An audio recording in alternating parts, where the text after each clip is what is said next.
where news comes first. This is WECT News at Midday, streaming live on WECT.com and the WECT News app. Well, good afternoon and thanks for joining us. I'm Bob Bonner. Kim Ratcliffe on assignment this afternoon. We begin with a story that is new at noon. One of our area leaders hoping to continue to serve. One of your congressmen plans to seek a second term next year. The Wilmington Star News reporting Congressman David Rouser wants to continue working with shore communities on issues like beach renourishment and inlet dredging. He's earned more than 58% of the vote to defeat Democrat Jonathan Barfield and third-party candidates last year. His district, though, stretching from eastern North Carolina, from Johnston County all the way down to the coast to the South Carolina state line. 4 people now arrested in connection to a shot spotter alert. Thursday night, Wilmington officers saw a vehicle leaving Stewart's Circle near Creekwood. They searched that car, found a weapon inside.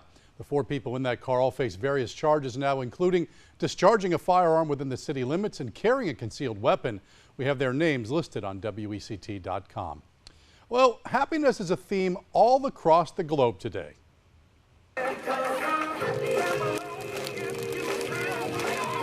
right, get after it. Today, World Kindness Day at Eaton Elementary School. They were celebrating. The kids doing all they can to be #BeKind.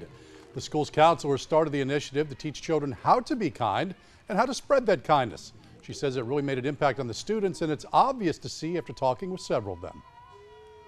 Whenever you help others, it makes you feel good too. There's many ways to be kind to other people. If one person's kind, then it makes another person want to be kind. And then lots more people want to be kind to each other, and it just kind of makes a chain reaction.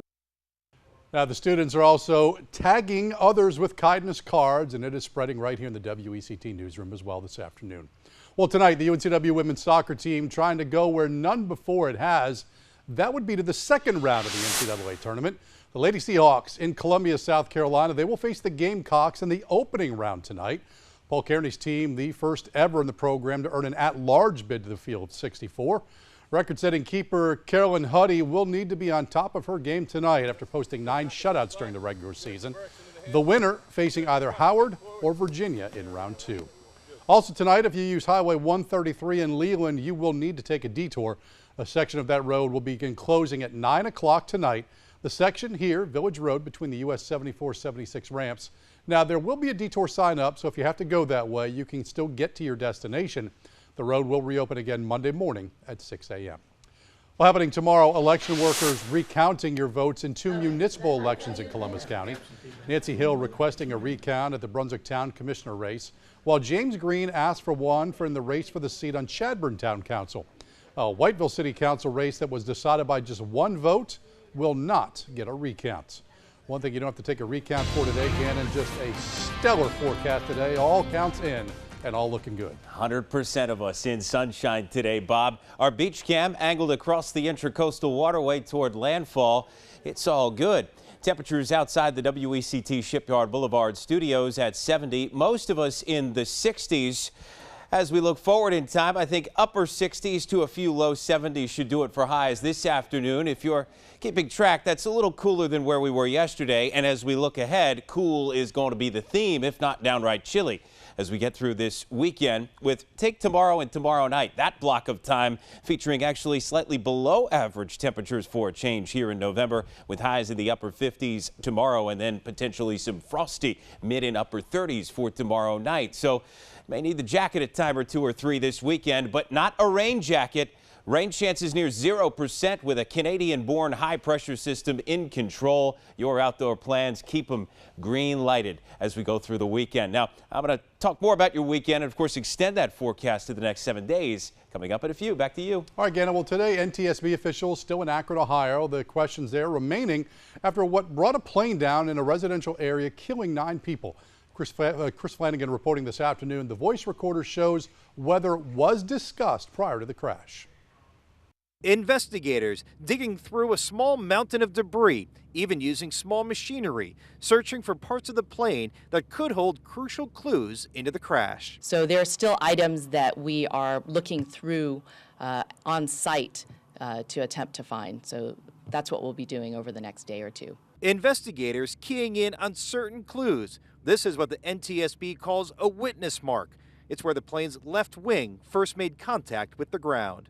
The tail was damaged, the wings were damaged and separated from the fuselage, but all of it was at the accident site. Today, the plane removed from the crash site, covered in a blue tarp and hauled off in a flatbed. The cockpit voice recorder, the CVR, already at NTSB headquarters in Washington, D.C.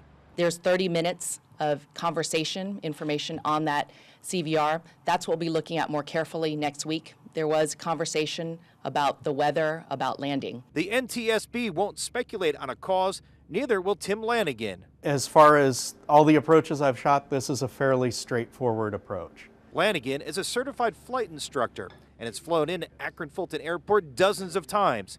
He programmed into his flight simulator the almost identical conditions the pilots flew on Tuesday. Like all of us, Lanigan wonders what happened in those final seconds. They may have been both outside looking for the airport and missed that they were sinking below minimums. Well, the man who pulled off an elaborate escape from prison earlier this year has pleaded guilty to charges connected to that jailbreak. David Sweat pleaded guilty today to 2 counts of escape, 1 count of promoting prison contraband. He'll be sentenced in February. He's already serving a life sentence without parole and a murder conviction. He and inmate Richard Matt drilled their way out of the maximum security prison back in New York. Matt was shot and killed while being apprehended. 12:06 time right now. Quick check of your stocks. The NASDAQ, the Dow, the S&P as we head to the weekend. They're down at noon. When you see the clouds moving in, you can plan all your outdoor activities by the hour with the WECT weather app. It's free from your app store. Sponsored by Bob King Pre-Owned Headquarters.